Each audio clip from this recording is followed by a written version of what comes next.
Assalamualaikum warahmatullahi wabarakatuh. Bismillahirrahmanirrahim. Alhamdulillahi rabbil alamin. Wassalatu wassalamu ala ashrafil anbiya'i wal mursalin wa ala alihi wa sahbihi ajma'in, amma ba'd. Subhanaka la ilma lana illa ma 'allamtana innaka antal alimul hakim. Hasbunallah wa ni'mal wakil, ni'mal maula wa ni'man nasir, wa la hawla wa la quwwata illa billahil aliyyil azim.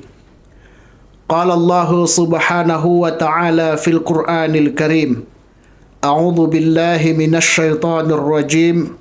Bismillahirrahmanirrahim. Syahrul Ramadan alladzi unzila fihi al-Qur'an hudan lin-nas wa bayyinatin minal huda wal furqan. Thumma qala Rasulullah sallallahu alaihi wasallam fi kitabil hadits, man shama ramadana imanan wa ihtisaban ghufira lahu ma taqaddama min dhanbi. Sadaqa Rasulullah sallallahu alaihi wasallam. Pemirsa program Khabar yang Budiman, pertama sekali puji dan syukur sama-sama kita panjatkan kehadirat Allah. Kita masih diberikan Allah nikmat iman dan Islam, kesehatan dan kesempatan, sehingga kita dapat beraktivitas melaksanakan ibadah puasa di siang hari Ramadan ini. Dan insya Allah Allah berikan kita senantiasa kekuatan hidayah, inayah, taufik dan riayah, sehingga malam Ramadan pun kita isi dengan qiyamul Ramadan. Salawat dan salam semoga tetap tercurah keharibaan baginda Nabi besar kita Muhammad sallallahu alaihi wasallam, manusia terbaik yang pernah hidup di muka bumi Allah ini. Kita sebagai umatnya tentu akan selalu mengingat beliau, membaca salawat salam kepadanya, meniru akhlaknya, dan mengamalkan sunnah-sunnahnya.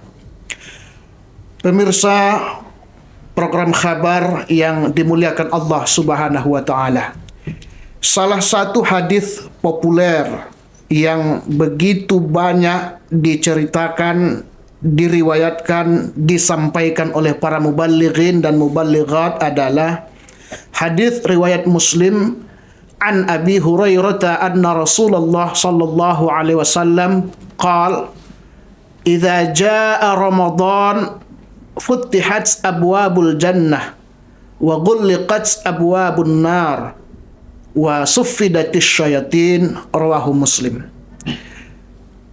Kata Rasul, apabila Ramadan telah datang, maka pintu-pintu surga dibuka, pintu-pintu neraka ditutup, dan para setan dirantai atau dibelenggu. Hadis riwayat Muslim.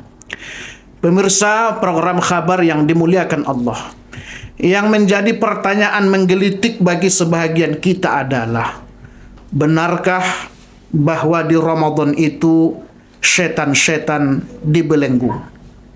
Fakta hari ini kita tengok di lapangan, kalaulah setan-setan itu dibelenggu, maka semua orang Islam hari ini akan menjadi orang soleh dan soleha.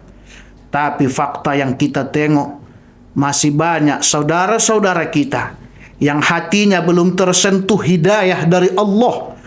Bukannya menghormati dan memuliakan Ramadan, tapi di Ramadan ini mereka banyak yang menodainya dengan berbuat maksiat kepada Allah. Apa hadis Nabi tadi salah? Atau kita yang memahaminya belum tepat?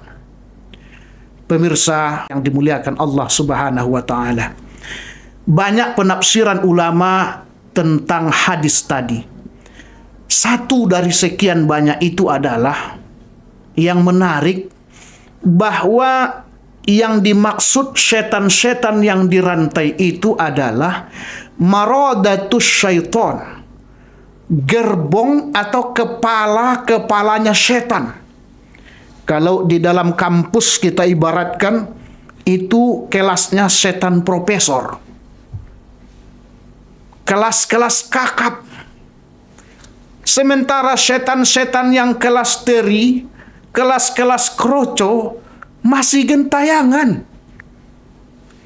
Satu dari pemahaman sekian banyak ulama tentang hadis ini yang menurut Al-Faqir patut diutarakan pada pertemuan kita ini.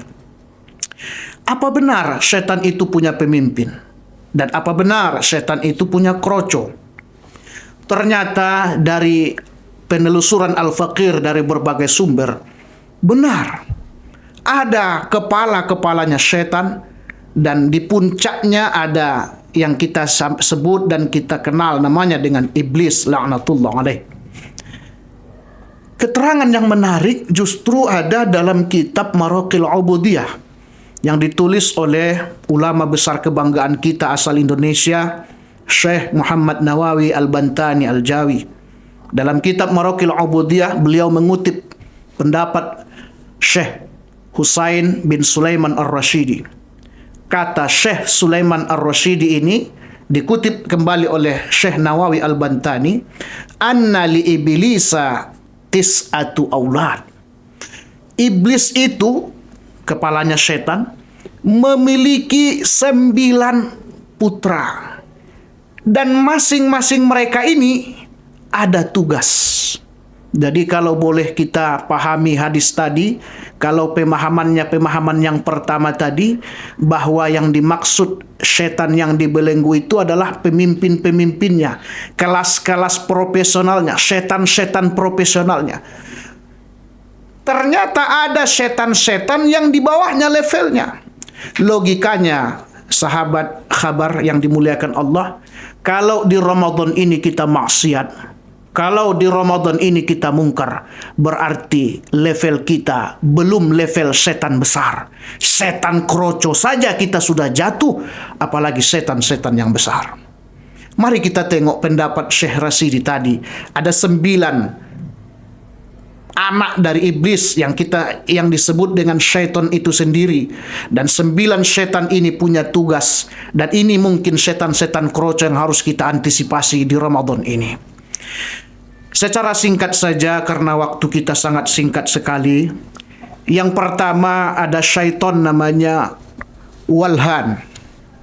Waw, lam, ha besar, panjang, nun. Walhan. Siapa ini? Syaitan yang satu ini muwaswis lit-taharah. Mewaswaskan orang untuk bersuci. Ketika kita berwudu atau mandi junub, yang bikin kita ragu-ragu, yang buat kita banyak keraguan, itu kerjanya walhan.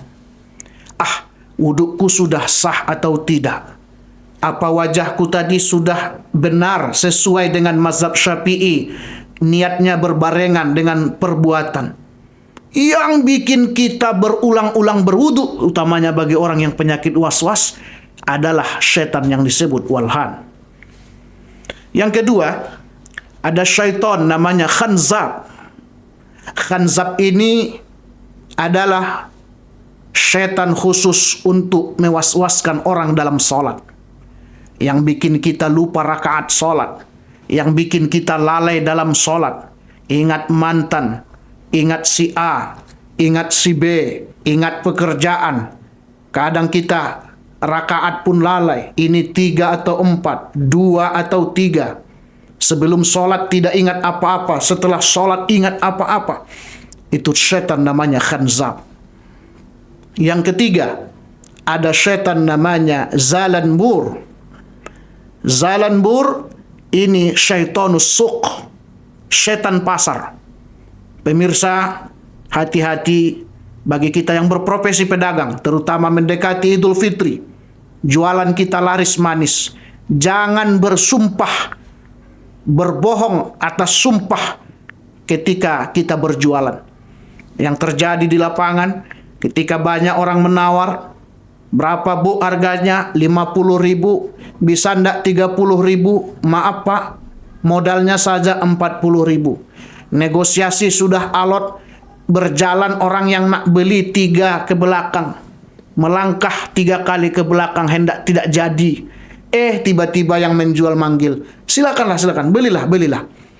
Padahal karena memang modalnya 20.000, tapi dia awalnya bersumpah bahwa itu modalnya 40.000. Setan yang membuat dia seperti itu, syaitanus suq zalanbur. Yang keempat ada yang disebut namanya a'war. Siapa itu a'war? Syaitanus zina. Setannya zina. Hari ini banyak orang yang memilih pasangan yang haram. Sudah punya pasangan yang halal, memilih pasangan yang haram. Atau bahasa kita sekarang disebut dengan selingkuh. Itu tergoda oleh syaitan a'war. Hati-hati. Yang kelima, ada syaitan yang kita sebut dengan wasnan. Syaitanun naum. Setannya tidur. Kalau kita melaksanakan ibadah yang buat mata kita mengantuk, baru baca al-fat, baru baca ta'awuznya saja sudah mengantuk kita di bulan Ramadan atau di bulan yang lain. Membuat mata kita mengantuk ketika ibadah, tapi ketika berbuat maksiat mata kita terang benderang. Itu setan namanya wasnan. Selanjutnya pemirsa program kabar yang dimuliakan Allah, ada yang disebut dengan dasim. Bukan qasim ya. Dasim. Siapa itu dasim? Syaitan yang membuat kita lupa membaca basmalah ketika makan dan minum. Selain itu, dasim juga punya fungsi lain, menggoda dan membuat suami istri berantem, bahkan bisa yang paling tragis yaitu bercerai. Itu setan namanya dasim. Selanjutnya ada setan namanya tabar. Tabar adalah setan musibah yang membuat kita tidak sabar. Yang selanjutnya ada setan namanya matun. Ini banyak terjadi zaman sekarang, yaitu setan penyebar berita hoax yang menyebarkan berita-berita tidak benar. Itu tergoda dengan setan namanya matun. Dan terakhir adalah abyad. Ini khusus setan yang ditugaskan menggoda para nabi dan para rasul. Pemirsa program kabar yang dimuliakan Allah, 9 ini kalau menurut yang kita pahami dari hadis pertama tadi, mungkin inilah kroco-kroco yang masih berkeliaran di Ramadan ini. Maka dari itu tetap waspada. Kata Imam Al-Ghazali rahimahullah ta'ala, menghadapi setan itu ada 3. Pertama, selalu berta'awuz. Ta'awuz, a'udzubillahi minasyaitonir rajim. Yang kedua, ingat selalu setan adalah musuh kita. Jangan turutkan apa yang diperintahkannya. Alhamdulillah di Ramadan ini godaannya, bisikannya kecil. Dan yang terakhir tentunya selalu berdoa kepada Allah agar kita selalu istiqamah. Program Kabar TV yang berbahagia, saya kira itu yang dapat kami sampaikan. Terima kasih banyak atas segala perhatian. Mohon maaf atas segala khilaf. Usikum wa nafsi bitaqwallah. Wallahul muwaffiq ila aqwamit thoriq. Wassalamualaikum warahmatullahi wabarakatuh.